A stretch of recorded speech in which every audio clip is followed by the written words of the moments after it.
Jeff Burson. He is professor of history at Georgia Southern University, specializing in early modern and modern France. He has authored several articles, chapters, and edited volume. In addition to 2 monographs, The Rise and Fall of Theological Enlightenment, 2010, and The Culture of Enlightening, and the Entangled Emergence of the Enlightenment, the book that got this panel started. His current research includes a book project on the impact the global impact of the Jesuits on the Enlightenment, and a contribution to a volume in press entitled Debating Enlightenment. Jeff.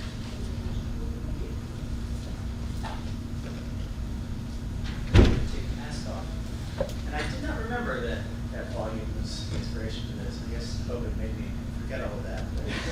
But I think in many ways there's a lot of really fascinating work here that far transcends that book. Thank you for the shout out nonetheless. My talk today has the sort of creative title of WSFH Roundtable Talk.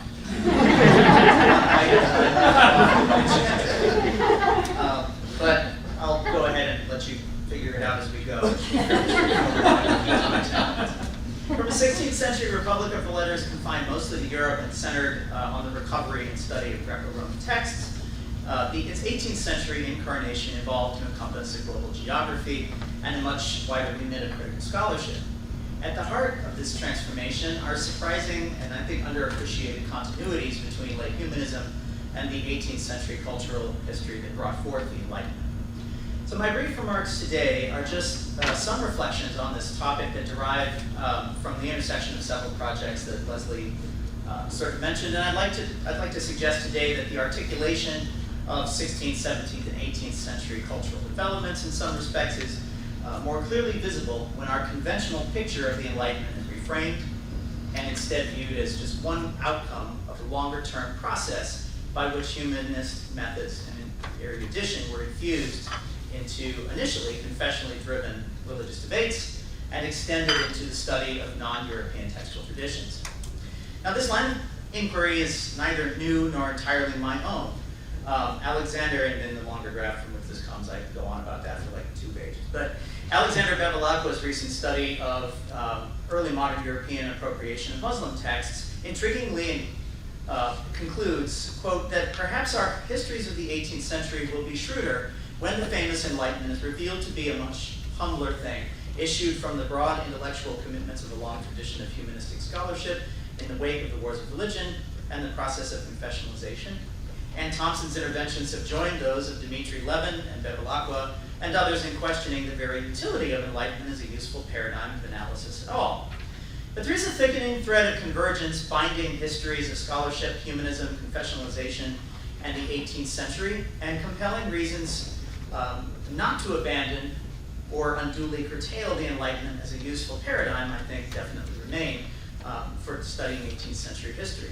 So what I've attempted to do in my recent work is to consider humanist erudition's transformation in the course of interconfessional and intra-confessional disputation, and to trace the process of how this transformation shaped the beginning of the Enlightenment and what scholars mean by secularization. The origins of the Enlightenment, I think, can be backdated into the story of late humanism and late confessionalization, but in doing so, it's important for us to abandon 2 tendentious assumptions. The first is defining the Enlightenment as a movement or set of practices fundamentally defined by secular free thinking and heterodox critique, or circumscribed by particular 18th century positions. The second, I think, is the tendency to divide the Enlightenment too sharply into an expanding universe of separate enlightenments.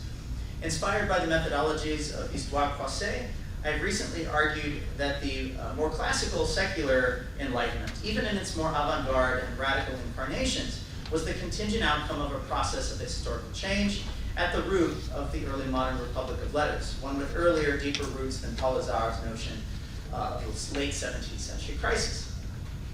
When viewed in this way, techniques of textual erudition and theological debate over the nature of religious practice and belief were very clearly, if ironically at times, origins of Enlightenment-era secularization, just as texts and debates produced by radical freethinkers and naturalists served at times as contextual catalysts for the reform of religious belief and practice, often associated with various religious enlightenments. The arguments of many freethinkers, it's true, openly transgress the bounds of Orthodox, Protestant, or Catholic theologies by lionizing a conception of nature as approachable through reason and fully sufficient as the source of true piety and ethics. But they reach these conclusions by engaging with texts and shared discursive spaces, generated in the course of religious debates between the 1500s and 1700s via the mediation of shared humanist methods. So does this afford us with evidence of secularization? I certainly think it does, but a secularization defined as post-confessional, increasingly laicized theological discussion, and not as merely the opposite or antithesis of confessional religion. My final point is that these changes happen because of the striking ease with which texts derived from one scholarly context were transposed into completely different ones in ways that subverted their original meanings. This was due directly to the persistence of scholarly practices inherited from the 16th and 17th centuries that still informed both the copying and circulation of manuscripts and the publication history of journals and books. The cobbling together of another's arguments, and even sometimes entire passages, taken verbatim from one's interlocutors for the purpose of positing new arguments, effectively pushed the boundaries of theological and philosophical debate. As has already been noted by many specialized studies of the clandestine and heterodox manuscripts circulated throughout the Republic of Letters in the late 17th and 18th centuries, tactics of creative cribbing and cobbling were commonplace. But these methods were far more widespread, and they persisted into the publication enterprises of the mid to late 18th century as well, in a way that I think is often sort of undervalued or insufficiently studied. Contributors to the encyclopedia, including Diderot himself, sometimes reprinted extensive passages and arguments from other authors to reach his own very different conclusions, their own very different conclusions. As studies by Moitochi Terada and Marie Lecasomis have shown, a surprising amount of the encyclopedia derived verbatim and without specific attribution in many cases from Ephraim Chambers' Encyclopedia, the revision of which was, as most of you would know, the original purpose of Diderot's and D'Alembert's French project. Whether directly or indirectly, via the mediation of Chambers' text, many passages from Fontenelle were also came to inform the encyclopedia, as Marie-Suzanne Sagan showed. For example, after finding Abbé Claude Yvon's article on the soul not to his liking, Diderot appended his own editorial commentary to the end of Yvon's text. Yet Tatsuo Hemi's study of this has demonstrated, rather painstakingly but fascinatingly, that Diderot's editorial postlude actually interweaved passages from 5 separate sources to make arguments that none of his source text nor Yvon himself had ever made, namely in this instance that the functions of the soul and body were independent and you could not know the substance of the soul from that of the body.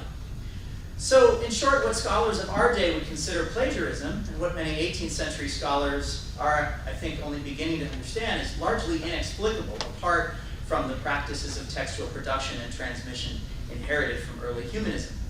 In this way, the most popular irreligious texts, and here I'm quoting from Dmitry Levin's work on this subject, often offered little more than anti-clerical readings of established narratives, end quote. And as Alan Orr similarly put it, orthodoxy begat heterodoxy from its own substance, because text developed in one context through long-standing humanist practices, deployed sometimes for religious debate, became subverted through their reading, their publication, or abridgment in another. And so to conclude, let me just say that I'm in no way convinced at all that the practices of scholarship alone can explain every single aspect of the Enlightenment. David Bell's recent articles, I think, attempted to go back and show, again, the social origins of a lot of Enlightenment thought. Many of the other presenters today do a far better job than I do about interweaving the story of the Enlightenment with voices of others who have not been studied nearly so much. And so this, I would say, has a limited ambition and a limited scope. But nevertheless, all of that said, it is fair to assert that an undervalued precondition for the secularization associated with the Enlightenment was the transposition of humanist practices and methods into the idiom of confessional polemics in ways that pushed the envelope of critical debate. Instead of characterizing secularization as definitive of the Enlightenment, distinct from what preceded it, and fundamentally opposed to religion as such, Enlightenment secularization, I think, is more helpfully understood as the merest beginning of a process of laicization and deconfessionalization in theology.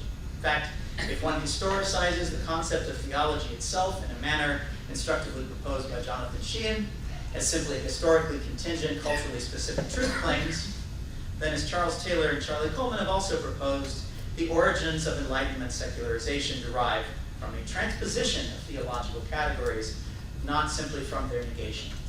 Thank you.